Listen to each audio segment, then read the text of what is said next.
I'm just going to hold you and this moment just for a minute. I'm letting it wash over me and taking a deep breath, because you are the heartbeat of our San Francisco movement. You are the supporters that have been here over many years, and you are the reproductive freedom voices, and you have created this community, and I'm so glad that we're back. This feels so good. I want to thank the leadership, San Francisco Leadership Council in the room. Raise your hands if you're here. We have hung together in our jammies and our Zoom calls. And there are members and former members of the NARAL board in the room. Just raise your hand. They have given, thank you, so much service to this cause that we hold so dearly. It's how we breathe. We have an amazing program today, but you're going to hear from others about that in a little bit. Today, I wish to introduce someone I have known for almost 2 decades. There is a fine description of her CV in the program, and I encourage you all to read it. But I actually would like to tell you why I think she's able to meet this moment and why she's one of the most remarkable and effective leaders that I have ever met. Eleni Kounalakis, our Lieutenant Governor. First, she leads with her values. Deep belief in the free and functioning democracy, values of compassion, equality, and justice, and deep empathy. That's the important piece. Candidate Eleni, a couple years, went to 58 counties in California. I'm not sure many candidates do that, but she did, and she'll tell you herself, it was a transforming experience. She can assimilate the stories she's heard on the road from all of us. We are her strength. She looks to us to tell us what we are thinking. And she needs that. She needs our stories. She needs us, with probably a lot of data too, to solve these really complicated issues in a sustainable way. So her vision for the state, it percolates and sort of comes to this sort of frothy moment where she really understands her constituents, the real people.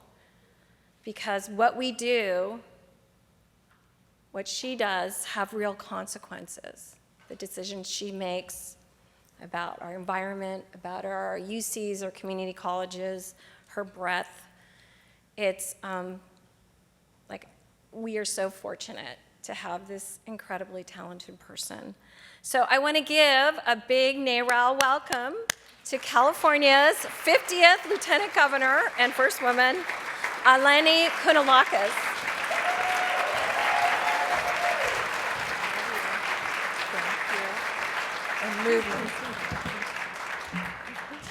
Oh my goodness, thank you, Noni. Thank you, Noni Green, for that beautiful introduction. And Secretary Javier Becerra, how terrific to have him here with us back from Washington, D.C., and how terrific to have the former Attorney General of our state who carries the fight for our values in California back to Washington, D.C. in Health and Human Services. It is so wonderful to be here with so many friends together again in person. I also really just want to say, Dagmar Dolby, how wonderful it is to see you. Dagmar hosted the very first San Francisco Power of Choice event 27 years ago.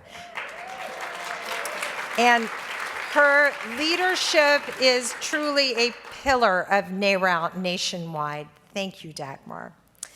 In a few moments, we're going to welcome up an incredible panel of speakers, including Nevada Attorney General Aaron Ford and Georgia State Senator Jen Jordan. But first, Noni challenged me to briefly try to put today's fight over reproductive choice in the context of the greater debate about the direction of American democracy and even the question of the future of democracy in the world. Yes, BFF, I think, is the word that here, the acronym is my friend Noni. So 2 years ago at the Women's Day March in San Francisco, I met up with a group organized by NARAL, and among them was a young woman in her 20s. She was wearing a t-shirt with 2 arrows pointing down to her midriff, and one simple word, mine, mine. Now, in ancient Athenian democracy, women had very few rights. In fact, only male citizens, just about 20% of the population, could vote, sit on juries, or enjoy the broadest protections of their system of rule of law. It was nothing like American democracy. But for its time, it was revolutionary and ushered in the golden age of Greek culture, art, and science.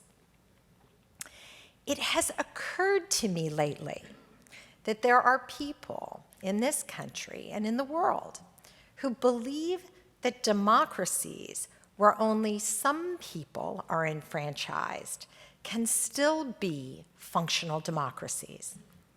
So I made a pilgrimage a few weeks ago down to Stanford University to see my very close friend Josh Ober, who happens to be one of the world's great experts on Athenian democracy.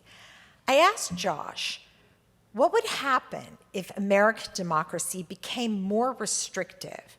Not all the way back to Athens 2,500 years ago, or even the 1950s in the United States. But what would happen if these horrific voter suppression laws make it so that some of the people who voted in 2020, they don't get a vote in 2022 and 2024? What will happen if the Supreme Court guts Roe v. Wade, stripping us of one of the most empowering of all human rights in the history of the world? Professor Ober noted that there is a very big difference between a democracy that has not yet evolved to include broad civil rights and what we are seeing here in the United States right now. What is happening in our country is that there is an effort by the Republican Party to take away rights that have already been established, to disenfranchise. And he said that there is no example in the history of the world where the disenfranchisement of large groups of people in a democracy has resulted in the system surviving. Because once people have rights, you cannot take them away. And that's right. And that young lady with the t-shirt, she knows that. She is empowered by her enfranchisement. She knows that her body belongs to her. She is not going back, and we are not going back.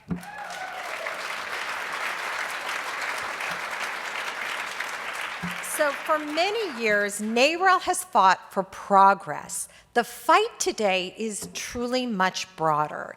It is about protecting the fabric of our democracy, hard-earned human rights, civil rights, LGBTQ rights, and yes, women's rights.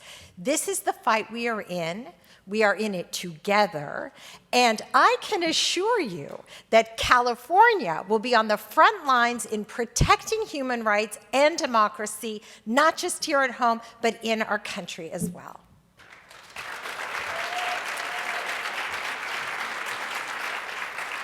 So now it is my distinct honor to introduce a true warrior in this effort. Minnie Tamaraju, president of NARAL Pro-Choice America. Minnie joined NARAL in November of 2021 with more than 20 years of experience leading federal, state, and local campaigns, as well as advocacy efforts around reproductive rights, gender justice, and racial justice. She's worked for the Biden-Harris administration on diversity, equity, inclusion, and accessibility, and she served as Women's Vote Director of the 2016 Hillary Clinton presidential campaign. Minnie has also worked in reproductive rights in Texas and at the national level, as well as for several members of the U.S. Congress. Minnie is the right leader for this moment, and I look forward to seeing how NARAL continues to grow under her leadership. So, ladies and gentlemen, thank you for being here. Thank you for being part of this fight. Thank you for all of you that you do. And please join me in welcoming the new president of NARAL, Minnie Timuraju, to the stage.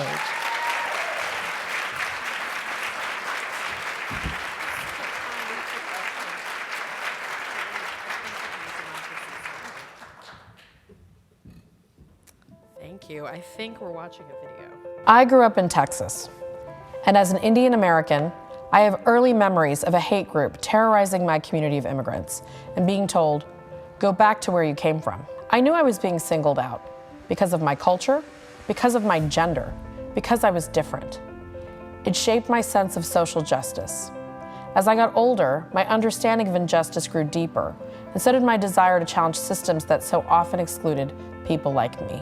I worked on behalf of survivors of domestic violence. I fought predatory housing practices, and I jumped knee-deep in the fights for sexual and reproductive health. And while the political battles for sex education, birth control, and abortion raged across the country, I experienced firsthand how these issues impacted my own life. I used birth control for lots of reasons, including to treat my endometriosis. And I adopted 2 beautiful twin boys with my husband. And I often think about my grandmother and how her life might have been different if she had had the opportunities that I've had. Those experiences really grounded me. I have a responsibility to open doors for others and use whatever power I may have for the greater good. That's why I worked for Hillary Clinton's campaign for president and built a historically diverse grassroots coalition of women. That's why I worked for a telecommunications and media company and help leverage their tremendous resources and influence to support communities of color. And it's why I joined the Biden administration, to help execute the president's vision of integrating an equity lens across the entire federal workforce. And now, I'm ready to jump back into one of the biggest battles of all and use everything I have learned to fight for reproductive freedom. That is why I am so excited to serve as the next president of NARAL Pro-Choice America. My name is Minnie Timuraju, and I come to NARAL poised to take on the challenges we face externally and guide our growth and evolution internally. I know that in order to serve our mission of safeguarding reproductive freedom, unmasking anti-choice extremists, and holding elected officials accountable to our values, we have to lead with openness, transparency, and vulnerability as we take on the fights that others can't or won't. One of the things I really value and cherish, and I'm really excited about in this next phase of my career, is getting the chance to bring even more people to the table, particularly folks from underserved communities like myself. I am committed to this vision, to this movement, and our 2.5 million members across the country. We have a lot of work to do, y'all, and I am ready to roll up my sleeves and do it together. So you can never get used to. Thank you. It's tremendously awkward to look at pictures of yourself from junior high that big, and I don't think I imagined it when we created that video. But thank you, Lieutenant Governor, for that incredibly generous introduction and really timely reminder of democracy and its history in the world. And thank you so much, Noni and the San Francisco Leadership Council, to our board members. You can applaud for that. And to the legendary Dagmar Dolby. Dagmar. Thank you, Rosalind, for lending us your powerful focus on abortion exhibit. I hope you all had a chance to see it. It's incredible. And it feels so fitting to be with you today, of all days, on National Abortion Provider Appreciation Day. We are happy to be joined by Dr. Philip Darney. I don't know where he is. Wonderful Dr. Philip Darney, a hero to so many, has trained many generations of abortion providers and is much revered in our community. How about a round of applause to thank Dr. Darney and all of the people who do this incredibly vital work. And thank you all for joining us, especially given what's all happening in the world. I know we're all inspired right now by the freedom-fighting people of Ukraine who are standing up for democracy and by the fact that our administration is standing with them. It speaks volumes that a member of that administration is here with us. Secretary Becerra has been a driving force behind the Biden-Harris administration's commitment to reproductive freedom, and please join me in thanking him again.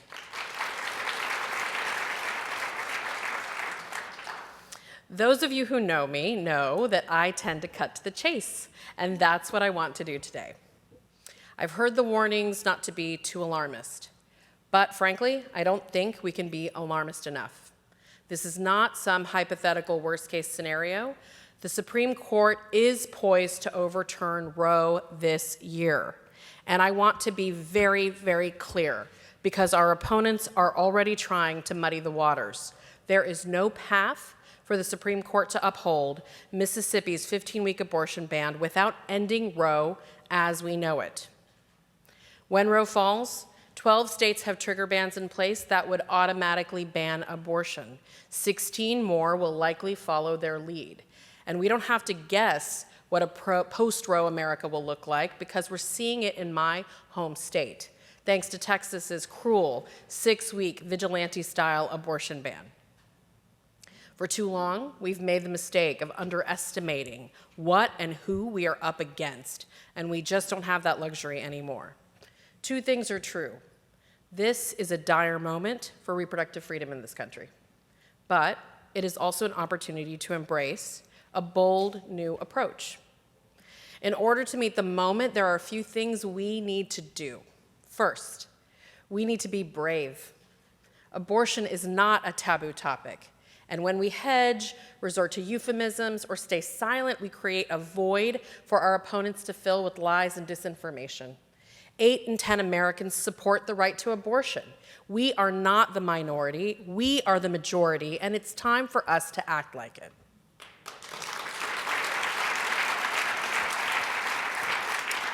And it's a lot easier to be loud and proud with a strong movement behind us. And now is the moment to make ours even stronger. If you care about reproductive rights, and I know you all do, and reproductive freedom, you've got to care about issues like economic equality, racial justice, because these fights are connected. Our opponents understand that.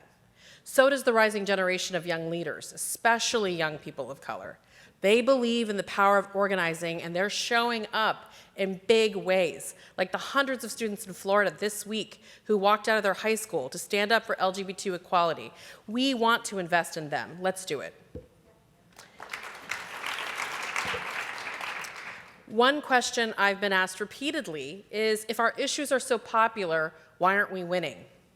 Well, we're up against a rigged system of gerrymandered state legislatures controlled by an extremist Republican Party. That's why it's so important to have attorneys general and secretaries of state who fight for fair elections and maps, like our champions joining us today. And it's why voting rights needs to be a voting issue. We cannot have reproductive freedom without a strong democracy. Which brings me to this. We need to be laser focused on the election.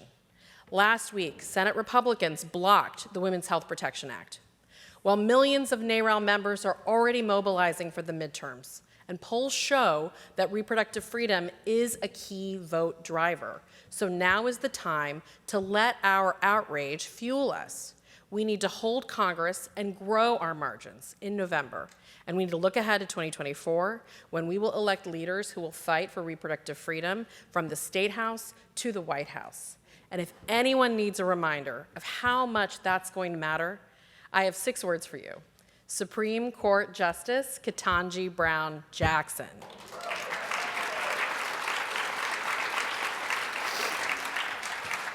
Finally, let's remember that Roe was always supposed to be the floor, not the ceiling.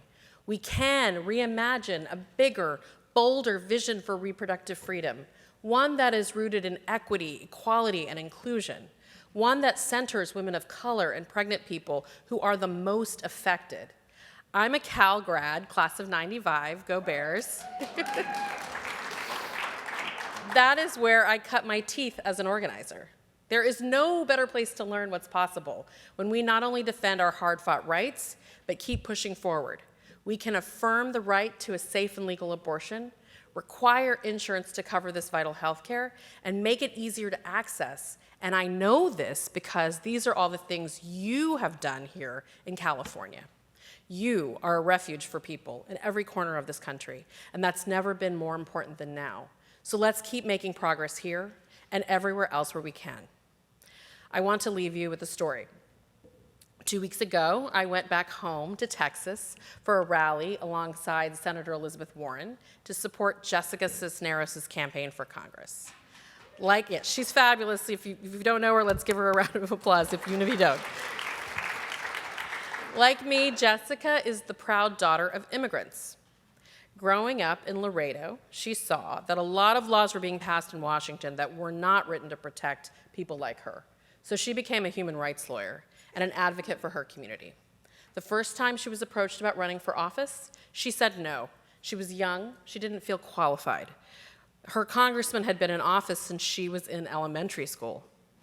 But the stakes for her community were too high, and she knew she needed to be in the fight. So in 2020, she ran against Representative Henry Cuellar, the last anti-choice Democrat in the U.S. House of Representatives, campaigning proudly on her support for abortion. On Election Day, she lost by less than 3,000 votes.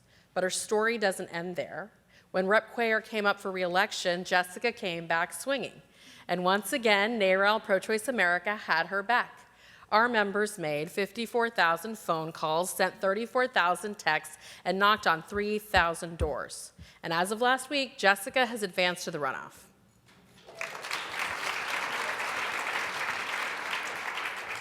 I've spent 20 years on the front lines of some of our country's biggest political battles.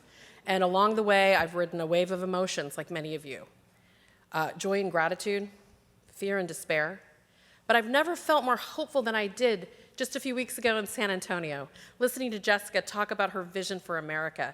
Jessica is just like this movement. She's resilient, she loves her community, and she doesn't back down from a fight. And that's how I feel standing here with you today, here with all of you, determined and ready. Our movement was made for moments like this one, and if we're brave, if we're bold, if we organize and we make our voices heard and vote, we can weather the storm and come out even stronger. So thank you to all of you who've already made your generous contribution.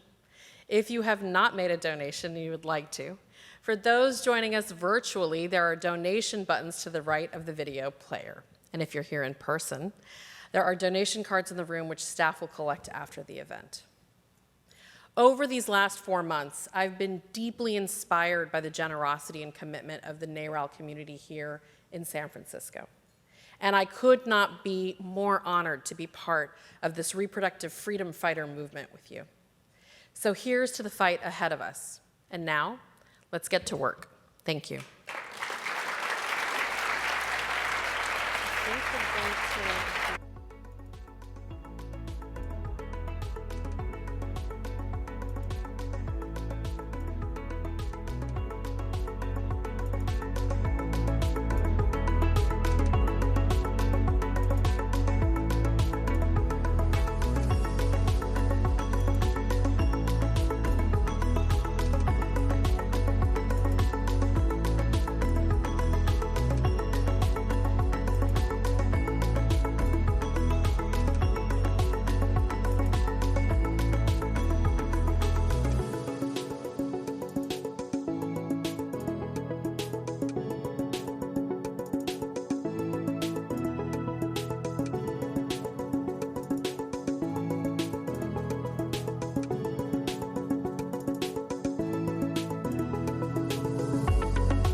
Hi, everybody. Before I introduce our esteemed panelists and get started, you may notice we're one person shy. Unfortunately, California AG Rob Bonta is unable to attend today, but he sent a short video that we can play right now. NARAL! I'm Rob Bonta, California Attorney General, and I couldn't be more honored to join you virtually. First and foremost, to everyone gathered, thank you.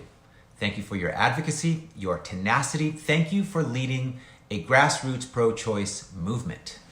My message today is simple. As California Attorney General, I will not back down. Reproductive freedom and reproductive care are non-negotiable. We're in the middle of a battle, a coordinated siege, a historic attempt to undermine healthcare and dismantle safe and legal abortion access state by state. Across the country, governors and legislators are coming for our rights. They want to dismantle our freedoms and block access to life-saving care. But these threats aren't just in faraway states. Even here in California, the most forward-leaning state in the union, there are those who would rather we didn't put up a fight. Those who would rather we didn't defend our health care, our freedoms. To the forces that want to take us back to the dark days of coat hangers and alleyways. We must say no. We must stand up. We must fight back. And I sure as hell am. As states like Texas and Mississippi try to take us backward, California marches forward. That is why earlier this year, in response to a local DA charging 2 women with fetal murder, I issued a first-of-its-kind legal alert, informing law enforcement and prosecutors statewide that under California law, a person carrying a fetus should not be charged with murder for miscarriage or stillbirth. At the federal level, I'm leading a coalition of AGs in an amicus brief in Dobbs versus Jackson Women's Health Organization, a Supreme Court case which, as you know, could overturn Roe versus Wade. And I've also proudly joined a coalition in opposing Texas's unconscionable SB 8 at the Supreme Court, along with multiple other abortion bans. And I've continued to lead efforts to help roll back Trump's harmful anti-choice agenda, including his Title X and separate abortion billing rules. California is a proud reproductive freedom state, and as your AG, I'm going to use every tool at my disposal to defend our freedom. But the DOJ can't do it alone. We need organizations like NARAL. We need the Future of Abortion Council. We need clinics, volunteers, advocates, and donors like you on the front lines. And you're stepping up, and you're inspiring me to do even more. Thank you for your leadership, and thank you for having me today. We can't turn back. We must push forward. Let's keep at it together. Sending Attorney General Bonta our best and gratitude for his steadfast support of reproductive freedom. We are joined today by Nevada AG Aaron Ford and State Senator Jen Jordan from Georgia, candidate for Georgia AG, both of whom I will tell you about more in just a minute. But first off, what is an Attorney General? And what do they do? A state's Attorney General is your state's top legal and law enforcement officer for the state they represent. Attorneys Generals are the ones who, and it's Attorneys General, by the way. I've had to learn that a few times. Attorneys General, not Attorney Generals. Right. Are the ones who represent state in lawsuits, issue legal advice to agencies. This means if Roe is overturned this summer, Attorneys General will play a huge role in determining what abortion access looks like at each state level. And we can see the importance of both of the role and the power of elections right here. As AG Bonta said, he led the amicus brief in favor of reproductive freedom and Dobbs, the case that is the direct challenge to Roe. And we're so grateful to both of these reproductive freedom champions. In Virginia, in September 2021, the Democratic Virginia AG also signed on to the amicus brief, and 2 months later, in November 2021, that seat was flipped, and a Republican AG was elected. And one of the first things they did after assuming office in January was to remove the state of Virginia's name from the brief. It was fast, going so far as to say that is now the state's position and that there is no constitutional right to abortion, and SCOTUS should overturn Roe and Casey. So it's a big deal. These roles are huge for us. So now to the incredible champions for reproductive freedom. sitting here with me. As Nevada Attorney General, Aaron Ford has been an invaluable partner to NARAL Nevada chapter and to us nationally. He is the co-chair of the Democratic Attorneys General Association, and he was on the executive board that ushered in the historic resolution to not only endorse candidates who have publicly committed to support reproductive rights. He believes there's no task more significant than the pursuit of justice, and has adopted the office motto of, I love this, our job is justice. Welcome. Thank you so much. Great to be here. And Jen Jordan is an experienced attorney, a state senator, and a candidate for Georgia Attorney General. She was elected to the state Senate in 2017, flipping a Republican-held seat and ending the GOP's supermajority in that legislative body. Both, yeah, that deserves, in Georgia. Both as an attorney and a legislator, she's dedicated her career to fighting for fundamental freedom, including fighting against Georgia's 6-week abortion ban, HB 481, in the Georgia legislature. Thank you so much for being here, Jen. Thank you for having me. Okay, no. All right, so here's my first question for both of you. Tell us a little bit more about your background and what brought you here in your pursuit, what brought you into your pursuit of a career in public service and justice? Well, can you hear me okay? Am I on? Yeah, we're good. Okay. Oh, yeah. Very Right. good. Well, good afternoon, everybody. Thank you so much for having me. It's great to see you again. I am Aaron Ford, the Nevada Attorney General. Honored to be here. I've been working with NARAL for years now, even dating back to my days in the state Senate. But to answer your question, who I am and why this, the best response, frankly, is by looking at my Twitter feed. My Twitter feed describes me in the order of importance, in my estimation, as husband, father, and candidate for re-election. That's important. But those first two are important because those are the rationales to me running for office in the first place. It's interesting because I've been in office now for 10 years, and what motivates me initially the first time was an E. The word was education. I had 3 sons and a nephew that my wife and I are raising, so 4 sons essentially is what we say. And the educational system in Nevada was something that I thought it needed help with. I ran for re-election 4 years later for another E word, economics. My oldest son was then in college and was looking to come back, and the economy wasn't that good. But 2 years later, I ran for a whole another E word, an E word that I learned, I think, on some practice SAT tests, Jen, existential. Yeah. It was an existential fight for my sons, for those of us in this room, and it was something that I thought it was important enough for me to move out of the realm of the legislature and into the realm of an individual who could fight directly for the right to exist, which is what existentialism means, right? And it's interesting because he will go nameless, but I just recalled the lead up to the existential threat that I saw, because we knew coming out, the man said he can grab women wherever he wants to. Okay. Soon after he got elected, he said Muslims couldn't fly. Soon after that, he said people who look like me and some of my Jewish friends, there were good people on both sides of Charlottesville, right? And then he said, if you came to my border with your baby looking for asylum, I'm gonna take your baby. Those are all existential issues that ultimately led to my reason for being here right now. And obviously we see, you've talked about the existential threat to the right to an abortion that exists right now. And that is something that I think attorneys general are in the best position to be able to defend against, this existential threat. And I'll tender the mic after I give you the example of exactly what I'm saying. You've talked about Virginia getting off a brief supporting the right to an abortion. The first thing I did when I got elected was to get on a brief supporting the right to an abortion and defending the ACA. And that's important, you see, because in my state, abortion is protected in our state constitution. We don't have the same Roe v. Wade rollback concerns in Nevada that, frankly, other states have. But here's what's interesting about AGs. It didn't matter to my predecessor. That's right. Because he was writing briefs trying to undermine everybody else's rights. And that's why this position is important, and that's why I continue to run for it. So thank you again for having me. Looking forward to the discussion. Thank you.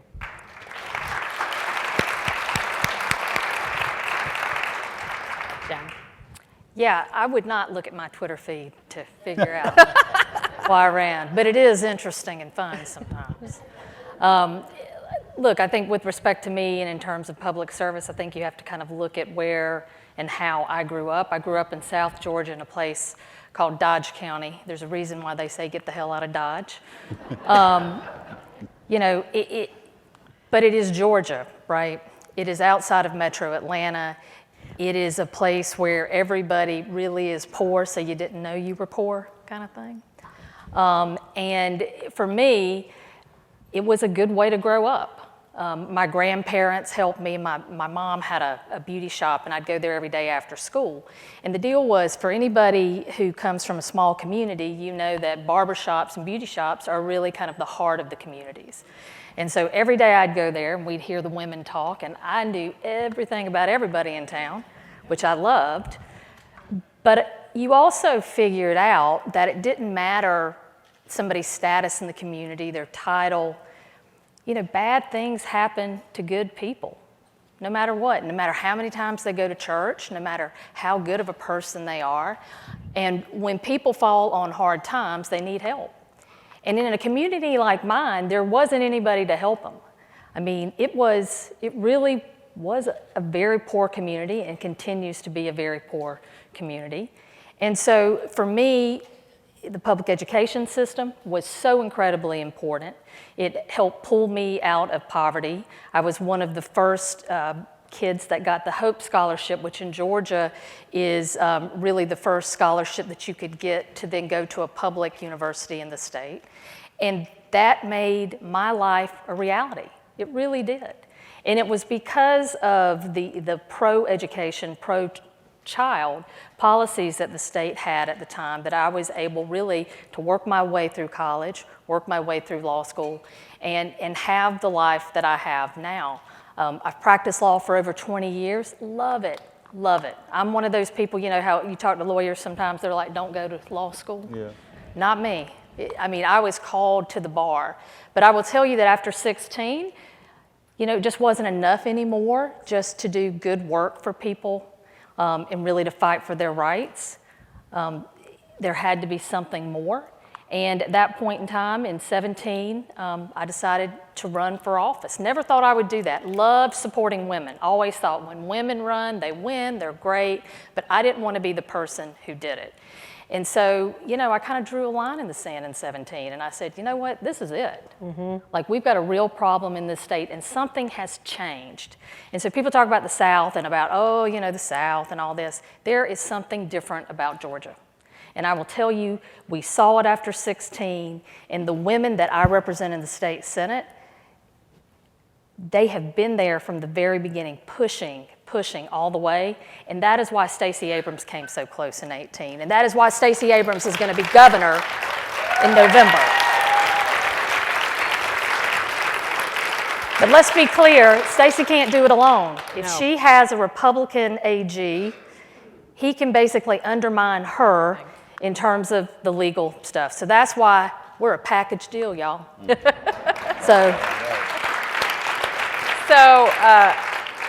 I'm one of those folks who went to law school and says, don't do it. So I need to send more folks to you, not to me. And 2016 is a theme. I think it was a wake-up call for a lot of us, right? We worked really hard on that election. There were some big wins. There were some big losses. I want to ask the next question to you, A.G. Ford. You know, you talked about how important your leadership is, what you were able to do from your predecessor, join the fight on Dobbs, you know, join the fight against Trump. You are, as we said, the co-chair of DAGA, the Democratic Attorneys General. And I don't know if I made this clear before, DAGA is the only Democratic Party committee that has committed to solely endorsing pro-choice candidates. That's huge. It is, it's big.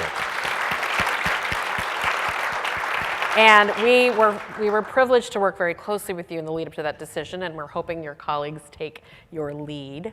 But given your role in DAGA, you're plugged in well beyond Nevada. Considering that we anticipate seeing the fall of Roe this year, what other states should we be paying attention to, and what other races? Oh, listen, you're right. DAGA took a stand probably right when I first got on the board about 3 years ago, I guess right after I got elected. And we said that we would support no candidate that was not pro-choice, period, point blank. And that was a decision that we made because our association really believes in defending all constitutional rights, period, point blank. And there are several states that are in jeopardy right now. I heard you talk a minute ago about some wrong phraseology here, but some statutes that will spring into being if Roe v. Wade is unwound. Michigan is an example of that. That's right.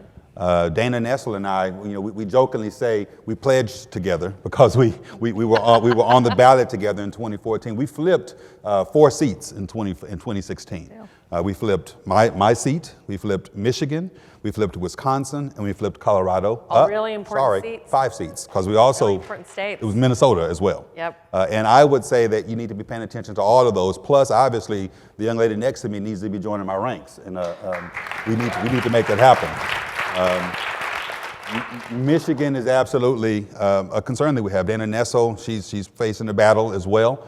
But they have one of those statutes that will criminalize someone executing what we heretofore have always said is a constitutional right. Well, since 1973 at least, right? Yeah. So, pay attention to that. Pay attention to Wisconsin. That's another close race. And their legislature. I used to be in the state Senate, and I know the leaders of the Wisconsin legislature. They're cool, but they're crazy. And I can guarantee you that you will be concerned about Wisconsin if we don't retain that seat. Colorado's Attorney General, Phil Weiser, he's done great work, yeoman's work in the areas. And the state itself is pretty good, but we're watching that seat, obviously, because, as Jen said, an Attorney General can undermine all of the good work from even the most staunch Democrat who supports what it is we're talking about here. And then Minnesota, obviously, Keith Ellison, everyone knows his name through the George Floyd murder and his prosecution of the killers there, but he also has a battle there. So I would say we should absolutely focus on those. We have some other states we're looking at. I've already mentioned Georgia, and they're You right can say there. it again. I can say it again. Repetition is key here. My home right? state of Texas. Texas is crazy.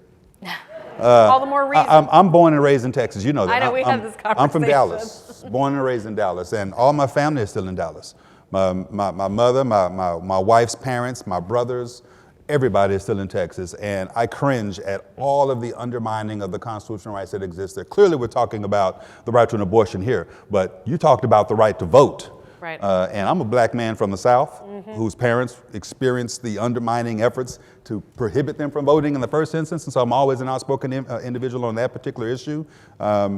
Absolutely pay attention to Texas. There's a runoff right now that DAGA has not endorsed, and that we have endorsed Jen, but we have not endorsed in Texas. It's a close race out there. So pay attention to that. Whoever wins that race is better than the current. That's for sure. So keep that in mind as well. Wonderful, wonderful. I think that's really helpful, and those are all states we're mobilizing and building our ground game, so that's really helpful to understand. And Jen, we've been deeply invested in Georgia for many years, launching our chapter in 2017, working closely with you to help build the progressive momentum and infrastructure necessary to make Georgia a key battleground state, and it is now a key battleground state. Currently has a Republican governor, Republican AG, Secretary of State, and Republicans control both chambers of the legislature. But federally, we have 2 Democratic senators. Incredible. How would a reproductive freedom champion in the Attorney General's seat work within the complex and changing landscape of Georgia politics on both the federal and state levels? So I want to go back in terms of when y'all came in 2017, because I think mine was one of the first races that y'all got involved in. Because before, Democrats weren't running in Georgia because there was no reason really for Democrats to run, and specifically Democratic women. And so y'all came in, and I remember having conversations, and it was like, all right, what are we going to do here? And y'all made the investment when a lot of people wouldn't with respect to Georgia, and y'all are starting to see the returns on that. We do have Republicans in control of the state right now, and a lot of it is because of gerrymandering and because of voter suppression efforts and tinkering with the laws.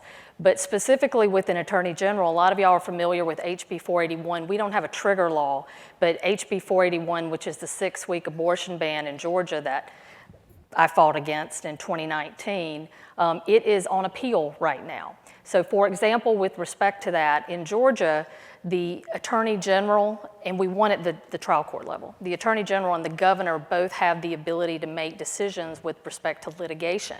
So if I were to be elected and Stacey were to be elected, then we could actually just dismiss the appeal, right? And 481 could just go away, right? So those are the kind of things. It's like trying procedurally to use how you approach it to get to the same place, even though under the Gold Dome, the state and the Senate, the state Senate and the state House are going to stay Republican because of gerrymandering, but you can't gerrymander a state. And so that's why these statewide races are really important. Absolutely. I love what you also said about the long game and how the investments are paying off. I think that's really important for our audience and for our folks watching virtually to understand that what might look really dire right now, investment today could shift things dramatically between now and 2024. So not all hope is lost. Can I back up and? Yeah, I want you to, yes, 'Cause absolutely. I was in the state Senate when I first was introduced to NARAL. I may have been minority leader at the time. Minority leader, there's a difference between, I know you're on camera, I should be careful with what I'm about to say. And you're being live streamed I too. think it was LBJ who said that, because I was also majority leader. There's a difference between the majority and minority, and Yes, the there difference is. is chicken salad and chicken. Yeah. Yeah. So, We won't finish that, but we can imagine. there's a difference, and I was in the minority. Yeah. We were pretty much demolished Yeah. by the majority relative to trying to undermine particular rights. Your help came in. We were able to elect some pro-choice Democrats, specifically some pro-choice women. And when I became majority leader, we ran several bills that codified women's reproductive rights into our state statutes, right? And that's from an investment from when we were in the minority in 2014, in 2015 rather, that has ultimately led to now we have the first in the nation female majority legislature. Amazing. Right? And they are So putting exciting. in additional Big deal. protections and supports. And that makes a lot of difference, the support and the effort that you put in early on. So early investment, so thank you. And early investment in your races, but in races in general, in these states that are frankly thought of as being really hard, can make a huge difference and pay off in dividends. Absolutely. So the last question I have really kind of wraps that up. What gives both of you hope for the future of the fight? I mean, we're in dire circumstances. We've all said it many times, Roe is falling. But we have to have hope. What gives me hope are the young candidates I'm seeing out in the field, the Biden administration's commitments, a new Supreme Court justice is going to be a big win for all of us. First black woman on the Supreme Court. Can't say it enough, just makes me so excited. Possibly 2 new black women in the U.S. Senate. Stacey Abrams. What gives you hope for the future, for the fight for reproductive freedom, and how can folks in this room and folks watching and our members continue to partner with you in this fight, and either one of you? So for me, it is the women in the state of Georgia. They give me hope. They not only support the campaigns and support other women running, but they are running, and they are doing incredible things. Take the opportunity to adopt a state senator, right? Adopt some of these candidates who are on the front lines and are taking incoming every single day. Y'all, when you're in that state senate and you're part of the minority party, not only are you the minority party, but you're a woman. Not only are you a woman, but you're a woman of color. You are getting it, coming and going. But they are up there every day. They are up there fighting, and we are adding every single year to their numbers. And at some point, we're going to flip it. But in terms of how hard things are, that's when they're really, really necessary. So y'all don't lose hope, because look, we got John Ossoff and Raphael Warnock. I mean, did anybody think that was going to happen? No. Did anybody think that Joe Biden was going to win Georgia? I don't know if Joe Biden did. So it's one of those things where I know everybody's nervous and all that. No, at this point in time, this is when you step up. This is when you do more, because Can I ask you a follow-up there question? isn't a choice, right? You're out there, you're in the barber shops, you're in the beauty shops, you've been running on our issues. Just to tag on to your answer, how are your voters and how are folks in Georgia feeling about reproductive freedom? Is it going to be a vote driver for you? It will be after Dobbs comes out. That's right. I think a lot of folks think, oh, the sky's falling, it's not going to happen, it's not going to happen, it's not going to happen. I will tell you that I have lived my entire life with the ability to make decisions about my body. I'm scared. I don't even know what it looks like, because in terms of 481, it's not just an abortion ban, it's a personhood bill. I mean, that is some crazy stuff, y'all. I mean, I think Louisiana even didn't vote personhood, and it's going to go into effect. Mississippi didn't either. Yeah, it's one of those things where there are so many implications for women and girls in the state, and particularly women of color and girls of color in some of these marginalized communities. So this isn't the time to kind of just say, well, what are we going to do? It's the time to really step up, because it's more necessary today. Thank you. Yeah.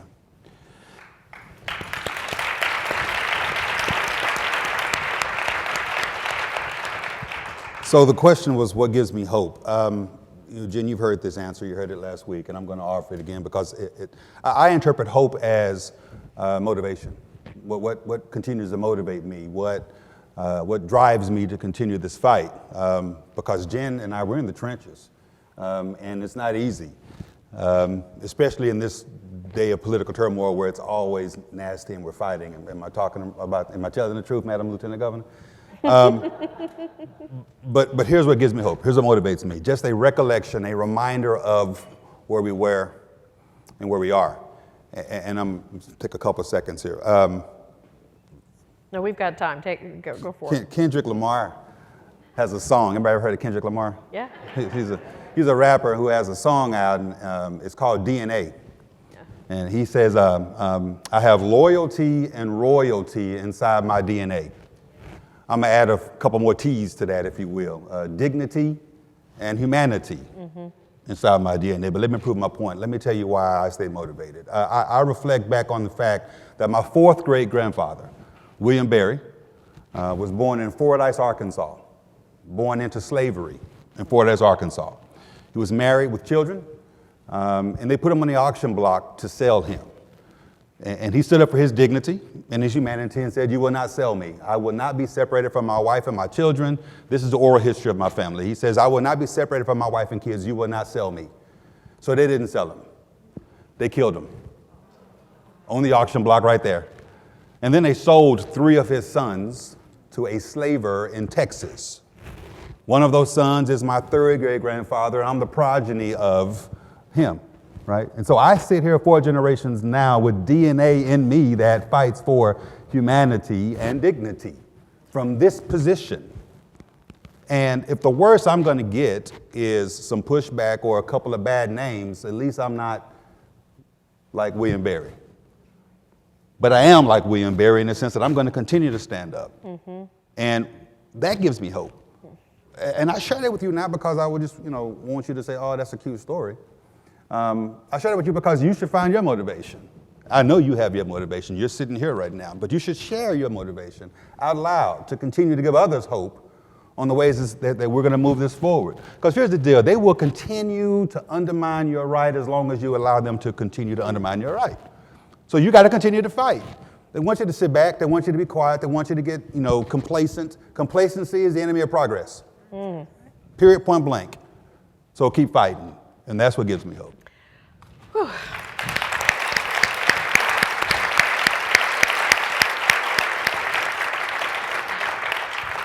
That was an incredibly powerful testimony. I talk about my grandmother. She got married very young, had many, many pregnancies, 9 kids, no access to birth control or reproductive freedom in that time in rural India. And then her granddaughters are all PhDs and academics, and now the president of NARAL. So it's like, it's so awesome what we get to do in this Right. country, and we get to do it because of our fundamental freedoms. So I think that testimony is so important to share about how far we've come. Absolutely. Because we can get caught in our despair That's and right. feel hopeless when the odds are against us, but look what your family was able to accomplish and look at where you are now, and it's such an important reminder. It gives me hope. That story now gives me hope, and now I'm going to talk about your story, if that's okay. Absolutely. I'm going to add that to my Jessica Cisneros story. I just want to close by asking you, how much time do we have? Good? We're good? We're wrapping it up? Okay. I want to thank you both for being here. Your work is so powerful, so meaningful. You've both been incredible champions in the legislature, as Attorney General, running DAGA. Now I know you're going to be the next Attorney General of Georgia. With our help, we're going to make it happen, you and Stacey Abrams. We could not do this work without folks like the folks on the stage right now, but we could also not do this work without your support, all of you in this audience, and all of you watching on the live stream. So I want to thank you so much for joining. Due to your generosity from your tireless efforts in San Francisco, we have raised over $1.2 million. Wow. Incredible. So I want you to applaud one more time for yourselves. It's amazing. It's incredible. And with those dollars, we're going to do amazing things. We're going to fight back. We're going to rise up. Are you both able to stay with us a little bit longer after this? So I want you to join us for a post-event toast reception back on the outdoor rooftop. You can talk to these amazing folks a little bit more. I think our Lieutenant Governor is here for just a smidge longer. And this was my first public speaking event as the president of NARAL. So I just want to... Like a boss. I take it from a boss. I just want to thank you for your graciousness, your generosity, and your extremely warm California welcome, and I'll see you in a bit. Thank you.